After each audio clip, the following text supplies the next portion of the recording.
Olá, tudo bem? Como vai você? E nós estamos aqui para continuar conversando a respeito de compulsão alimentar. Você já sabe o que é? Você já ficou sabendo a respeito das causas? E hoje nós vamos abordar os sinais de que a sua relação com a comida possa ter se tornado um problema de compulsão alimentar. Há duas principais definições. Ela pode ser entendida como um episódio de descontrole que ocorre numa baixa frequência, por exemplo, uma vez por semana, onde existe um consumo de grande quantidade de comida e a perda do controle. A pessoa desliga um botão e ela não consegue achar quando é que ela pode parar de comer. E também existem os casos mais graves de compulsão alimentar, que são chamados de transtorno de compulsão alimentar periódica, onde existe já 4 elementos, que é o consumo de grande quantidade, a sensação de perda de controle e a real perda de controle, a pessoa não consegue parar. Isso acontece no mínimo 3 vezes por semana, ou mais, e existe também um desconforto. A pessoa às vezes chega a passar mal. E eu vou conversar a respeito desses sintomas de compulsão alimentar. O primeiro deles é o comer escondido. Eu já contei para vocês que eu comi escondido, né? Pois é, comer escondido é uma tentativa de fugir do julgamento alheio e até de si mesmo. Dessa maneira, o indivíduo busca fugir das críticas quanto à qualidade, à quantidade do que ele está ingerindo, a velocidade com que ele faz isso. Então, a pessoa se isola e esse isolamento é premeditado porque a pessoa sente vergonha e a dificuldade de se autocontrolar. O segundo sintoma é a pessoa que come muito rápido. Consumir alimentos com rapidez é um quesito que faz parte dos critérios para diagnóstico da compulsão alimentar. Embora a origem do hábito de comer rapidamente possa ter sido criado por maneiras diferentes, uma coisa é certa: quem come rápido tende a comer muito mais. O sinal de saciedade é da natureza humana e ele é decorrente da liberação de determinados hormônios e demora de 15 a 20 minutos para acontecer depois que você está comendo. Quanto mais rápido uma pessoa come, mais comida ela vai ingerir até que ela se sinta saciada. Então, a pessoa que come rápido, com certeza, come muito mais quantidade do que ela precisaria para ser uma pessoa magra. O terceiro sintoma é a pessoa comer sem estar com fome. O ato de comer nem sempre tem relação com a fome para quem sofre de compulsão alimentar. Nesses casos, inclusive, é mais comum que a pessoa prefira consumir alimentos ricos em gorduras, em carboidratos, por exemplo, fritura, bolo, doce, fast food, esses são os preferidos. Ninguém tem compulsão por pé de alface, não é verdade? E o que acontece? A comida deixa de funcionar como um combustível necessário para as suas funções vitais e passa a ser unicamente fonte de prazer. O outro sintoma é comer até se sentir mal. O desconforto físico, devido ao consumo excessivo de comida, acontece por conta de uma distensão gástrica sofrida pelo estômago. O exagero, por sua vez, costuma ser decorrente da rápida ingestão de comida. E, além disso, o indivíduo come para satisfazer uma satisfação emocional e não por fome física. O quinto sintoma é estar sempre comendo. A pessoa come o dia inteiro, ela belisca. Quem sofre de compulsão alimentar pode sentir essa necessidade de comer com muita frequência, já que a comida, a falta da comida, cria uma espécie de um vazio emocional. E a sensação pode até ser de fome física, mas com certeza não é o seu corpo que está pedindo comida. A pessoa está precisando, na verdade, tratar esse vazio emocional. Muito gordinho chega e fala para mim e diz assim: eu tenho um buraco dentro de mim, eu tenho uma fome absurda. E, na verdade, é porque essas duas regiões do cérebro, elas estão muito pertinhas, que é o ponto de saciedade, o ponto da sede e o centro das emoções. Então, esse vazio, essa fome, é uma questão emocional e não física. O sexto sintoma é comer para se sentir bem emocionalmente. Por exemplo, diante de situações que causem sentimentos negativos, quando a pessoa fica muito nervosa ou a pessoa fica ansiosa, aflita, ela busca comida. Ou então, por alguma coisa positiva que tenha acontecido. É comum a pessoa entrar na compulsão alimentar e ela desencadeia um episódio de descontrole. Porque no caso em que a pessoa está nervosa, está ansiosa, está com algum sentimento negativo, comer demais neutraliza esse sofrimento. E também, no outro lado, quando a pessoa quer comemorar alguma coisa legal que tenha acontecido, isso funciona como uma espécie de recompensa. Então, seja por tristeza ou seja por alegria, a pessoa tem episódios de descontrole. O sétimo sintoma é quando a pessoa sente culpa após um episódio de descontrole. A sensação da culpa, ela é consequência da consciência do erro. E a pessoa ela tem claro que aquilo não é da natureza, que aquilo não está certo, que aquilo é uma coisa errada, mas ela se sente culpada porque ela não tem potência para mudar a situação. E isso é muito normal acontecer quando as pessoas se submetem às dietas. Ela passa por um período de privação e depois ela passa por um período de abuso. Então, esses são os sintomas de que a pessoa tem compulsão alimentar.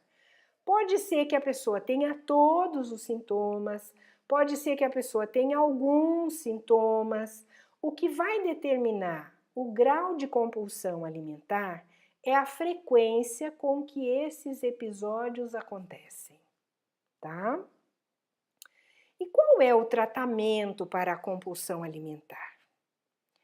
A ciência diz que a compulsão alimentar, ela não tem cura, mas ela tem tratamento. E essa é uma notícia impactante, não é verdade? Ela não tem cura, mas ela tem tratamento. As causas da compulsão alimentar, elas são complexas, porque são várias causas. E o tratamento para compulsão alimentar deve cuidar da pessoa inteira, dos aspectos físicos, dos aspectos psicossociais, dos aspectos emocionais.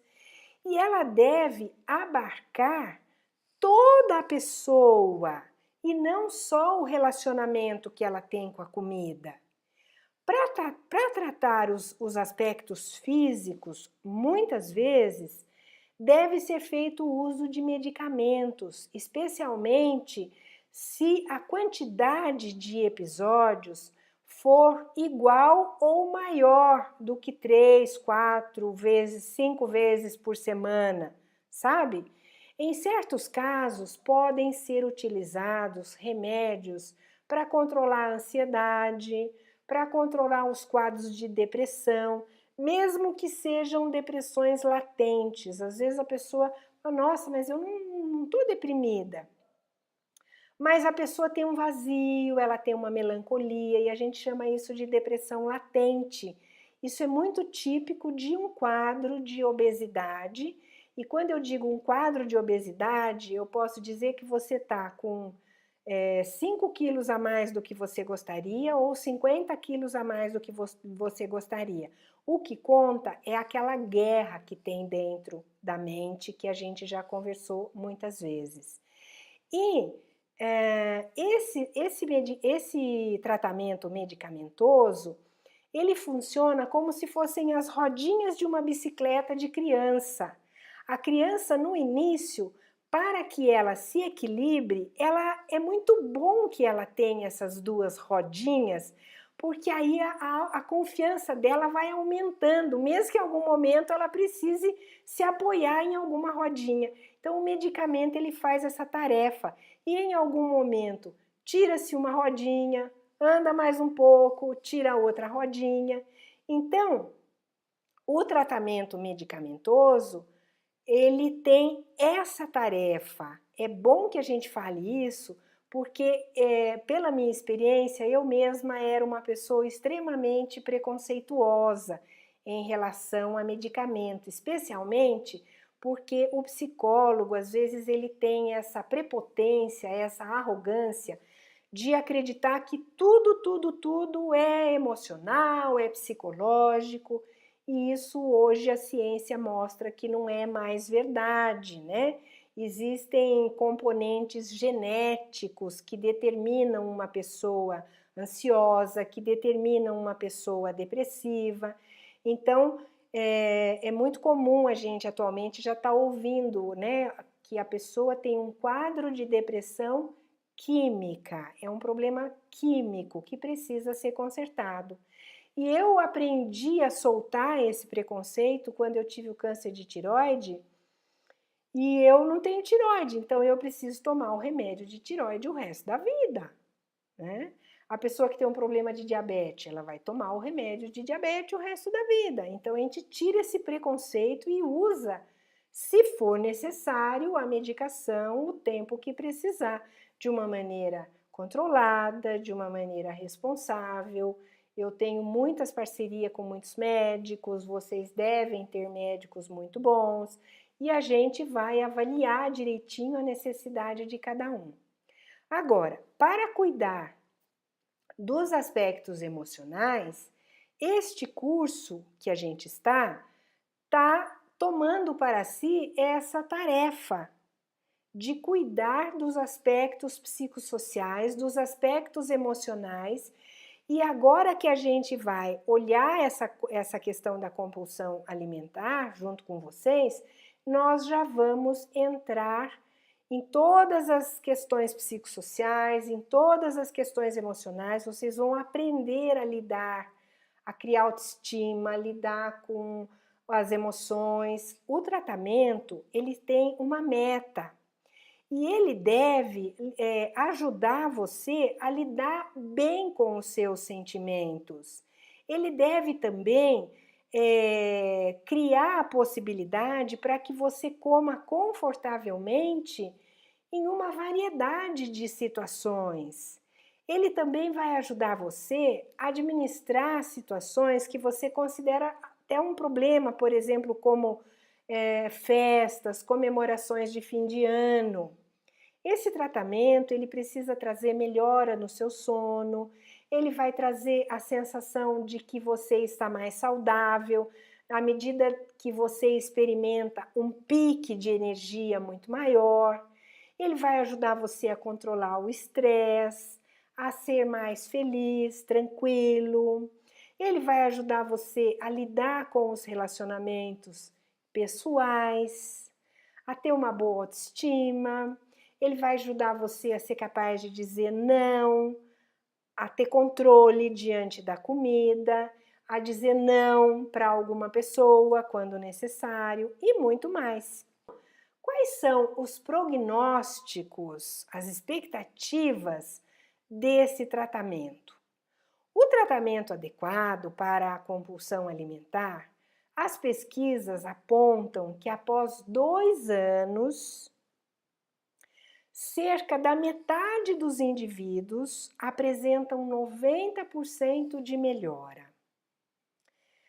Dessa outra metade, 1/3 dessa outra metade apresentam 70% de melhora. E 6% apresentam um resultado de 30% de melhora. Isso é o que a ciência fala.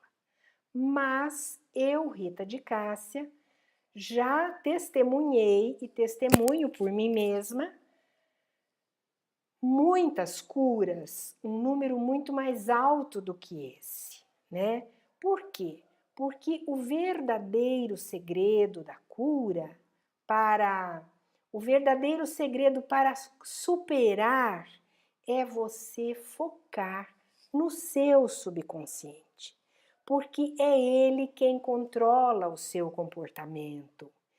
Então, comer emocionalmente é um hábito, e um hábito é difícil de ser quebrado. Se você usar a força de vontade para quebrar os hábitos, você vai fracassar, como você já fracassou das vezes anteriores. Temporariamente, você, por força de vontade, até consegue fazer um regime. E isso é temporário, porque a compulsão, em algum momento, ela vai voltar. E eu não estou falando isso para iniciantes, vocês sabem que é assim que funciona. Agora, se você deseja quebrar este hábito de comer por fome emocional, você vai mudar os padrões do seu subconsciente que estejam causando esses hábitos.